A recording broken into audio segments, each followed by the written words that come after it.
পরমাণু শক্তিধর দেশের সমর্থনে রাশিয়ায় হামলা চালানো হলে জবাবে পারমাণবিক অস্ত্র ব্যবহার করবে মস্কো। বুধবার পশ্চিমা বিশ্বকে সতর্কবার্তা দিলেন রুশ প্রেসিডেন্ট ভ্লাদিমির পুতিন। এর মধ্যে রাশিয়ার সঙ্গে ইউক্রেনের যুদ্ধের অবসান ঘটাতে চীন ও ব্রাজিলের প্রচেষ্টাকে জাতিসংঘে প্রত্যাখ্যান করেছে কিয়েভ। এদিকে ইউক্রেনের সমর্থন বাড়ানোর ব্যাপারে বৃহস্পতিবার মার্কিন পদক্ষেপ ঘোষণা করা হবে বলে জানিয়েছে যুক্তরাষ্ট্র। ইউক্রেনের সঙ্গে ২.৫ বছরেরও বেশি সময় ধরে চালানো রাশিয়ার লড়াইয়ে কিয়েভকে সাহায্য করছে পশ্চিমা বিশ্বের একাধিক দেশ। এমনকি যুক্তরাষ্ট্র ও ব্রিটেনের কাছ থেকেও রাশিয়ার উপর ক্রুজ ক্ষেপণাস্ত্র হামলার ব্যাপারে সবুজ সংকেত পেতে পারে ইউক্রেন।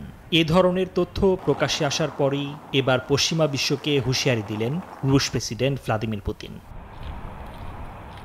বুধবার রাশিয়ার নিরাপত্তা কাউন্সিলের সঙ্গে বৈঠকে রাশিয়ায় পারমাণবিক অস্ত্র ব্যবহারের নিয়ম ও পূর্বশর্ত পরিবর্তনের বিষয়টি বিবেচনার কথা জানান তিনি। অর্থাৎ রুশ ভূখণ্ডে মিসাইল হামলা চালানো হলে জবাবে পারমাণবিক অস্ত্র ব্যবহার করবে মস্কো।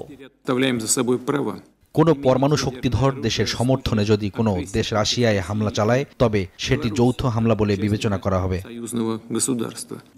এরই মধ্যে রাশিয়া ইউক্রেনের যুদ্ধের অবসান ঘটাতে চীন ও ব্রাজিলের প্রচেষ্টাকে বুধবার জাতিসংঘে প্রত্যাখ্যান করলেন ইউক্রেনের প্রেসিডেন্ট ভলোদিমির জেলেনস্কি।